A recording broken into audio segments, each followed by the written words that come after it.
આ જોઈ લો મારા વડોદરાની હાલત. પૂરમાં મગરો બહાર નીકળ્યા અને લોકો હેલ્પલાઇન નો નંબર મૂકે છે મગરો પકડવાના. ઓરિજિનલ મિત્રો, વડોદરાની અંદર એટલા મગર આવી ગયા છે કે લોકો ડરી રહ્યા છે.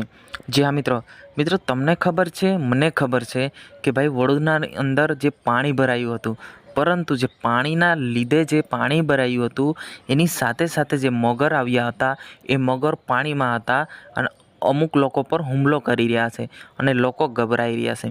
જી હા મિત્રો, જેમ કે પાણી ભરાયું હતું, પાણીના લીધે જે મગર આવ્યા હતા એ દેખાયા ન હતા. એના કારણે જેમ જેમ હાલ જો વરસાદ તો ગયો, આજે છેલ્લી આગાહી છે એ માનવામાં તો ગુજરાતના તમામ જિલ્લાની અંદર જે વરસાદ છે પૂરો થઈ ગયો છે. પરંતુ મિત્રો, જે પાણી ભરાયું હતું એ પાણી હજુ પણ ફૂલ જ છે.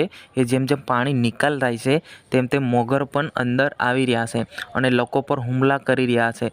જી હા મિત્રો, લાખો લોકોના જીવ જોખમ છે. હાલ જોવા જઈએ તો લોકો દ્વારા ખાવાનું પૂરું પાડવામાં આવ્યું છે. સરકાર તરફથી કોઈ પણ પ્રકારની સહાયક પણ નથી આપવામાં આવી રહી.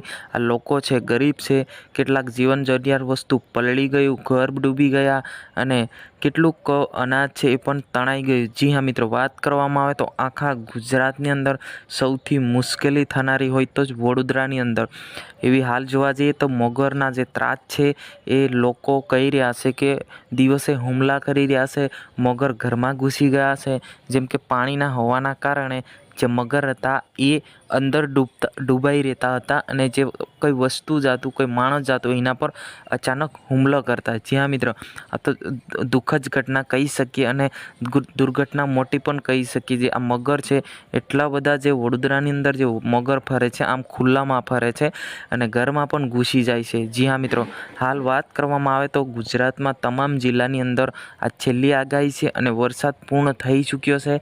પરંતુ જે વડોદરાની અંદર જે પાણી ભરાયું છે એ નિકાલ કરતાની સાથે મગરો દેખાઈ રહ્યા છે. મિત્રો, આના વિશે તમારે શું કહેવું છે અવશ્ય કોમેન્ટ બોક્સમાં જણાવજો અને આની મદદ કોને મળવું જોઈએ એ પણ તમારે લખવાનું છે. જય હિન્દ, જય ભારત.